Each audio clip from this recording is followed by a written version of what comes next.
നിരന്തരം ഇങ്ങനെ പോകുമ്പോൾ ഞാൻ ഇവിടുന്ന് വെള്ളം കുടിക്കാറൊക്കെ ഉണ്ട്, കണ്ണേട്ടനെ അറിയില്ലേ. അപ്പൊ ഞാൻ എപ്പോഴും തിരക്കും കാര്യങ്ങളൊക്കെ കാണാറുണ്ട്.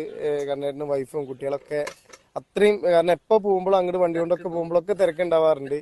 അപ്പൊ ഞാനിപ്പോ അധികം ആരും കാണാനില്ല. നിങ്ങളിങ്ങനെ ഇവിടുന്ന് അങ്ങോട്ട് ഓട്ടം പോകുമ്പോഴും അങ്ങനെ കണ്ടു. അത് കഴിഞ്ഞിട്ടാണ് ഞാൻ ഇപ്പൊ തിരിച്ചു വരുന്നത്. അപ്പൊ എന്താണ് ഇതിന്റെ ഒരു കാര്യങ്ങൾ? ഞാൻ ഈ മൈക്കൊന്ന് വെച്ചോട്ടെ. ആദ്യം മഴ പെയ്തില്ലേ, മഴ പെയ്തതോടുകൂടി കച്ചവടം ധാരാളമായി. അതുവരെയൊക്കെ നല്ല കച്ചവടമായിരുന്നു. നമ്മളിതില് വെള്ളം കൊടുക്കുകയാണെങ്കിൽ നമ്മള് സർബത്തൊക്കെ നമ്മൾ ഇതിൽ കൊടുത്തിരുന്നു. അവര് തണ്ണിമത്തൻ ഇതില് നിറച്ച്, എന്നിട്ട് അവർക്ക് ദാഹം മാറും ചെയ്യും. നമുക്കൊരു സന്തോഷം. നമുക്ക് ഒരു കുറച്ച് ലാഭം കിട്ടിയാലും മതി, ഒരുപാട് ലാഭം പ്രതീക്ഷിക്കുന്നില്ല. പിന്നെ ജ്യൂസൊക്കെ പോവാറുണ്ട്, ജ്യൂസ് ഇതിലെ പോവാറ്, ഇതിലെ കൊടുക്കുക നമ്മള്.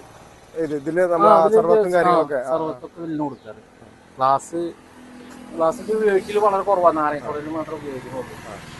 അതിങ്ങനെ പറഞ്ഞ മാതിരി 10-12 അപ്പൊ നാളെ ഇനിയിപ്പോ ഈ മഴ തുടങ്ങി കഴിഞ്ഞാൽ ഇനി എങ്ങനെയാണ് മുന്നോട്ടുള്ള കാര്യങ്ങള്? അത് സത്യം പറഞ്ഞു കഴിഞ്ഞാൽ ഇപ്പൊ ഒരു 15 ദിവസമായിട്ട് 200-300 ഒക്കെ കച്ചവടമുള്ളൂ.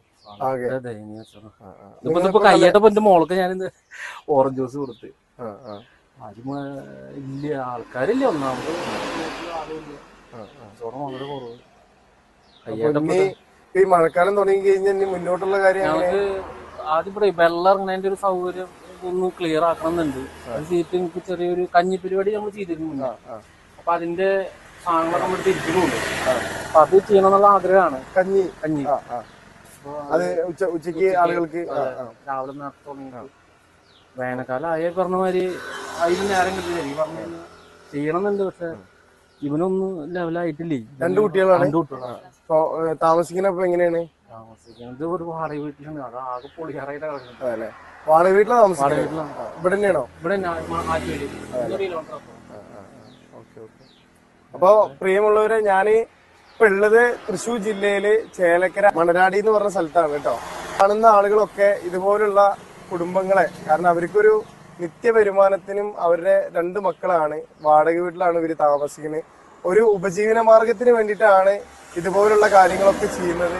ഇപ്പോ മഴക്കാലം ആവുമ്പോൾ അവർക്ക് ഇവിടെ ഇപ്പൊ ഒരു കഞ്ഞി കാര്യങ്ങളൊക്കെ തുടങ്ങണം എന്നാണ് അവർ വിചാരിക്കുന്നത്. അങ്ങനെ സാമ്പത്തികമായിട്ടൊന്നും ഉള്ള ആളുകളല്ല. അപ്പോൾ ഇവരെ സഹായിക്കാൻ പറ്റുന്ന ആളുകൾക്ക് സഹായിക്കാം. അതേപോലെ തന്നെ നമ്മൾ ഈ ഭാഗത്ത് കൂടെ വാഴക്കോട്, ഇപ്പൊ ചേലക്കര വാഴക്കോട് എന്ന അതിനുള്ള ഫാമിലീസും ആളുകളൊക്കെ ഇതുപോലുള്ളവരെ സപ്പോർട്ട് ചെയ്യണം. നിങ്ങളെ കൊണ്ട് പറ്റുന്ന സഹായങ്ങൾ ഇവർക്ക് ചെയ്യണം. ഇങ്ങനെയുള്ള ആളുകളാണ്, ഇങ്ങനെയുള്ള കുടുംബങ്ങളെയാണ് നമ്മൾ ചേർത്ത് പിടിക്കേണ്ടത്. ഫിറോസ് ഖാൻ പോകുമ്പോൾ ഒരു ദിവസം അന്നൊരു ചേലക്കര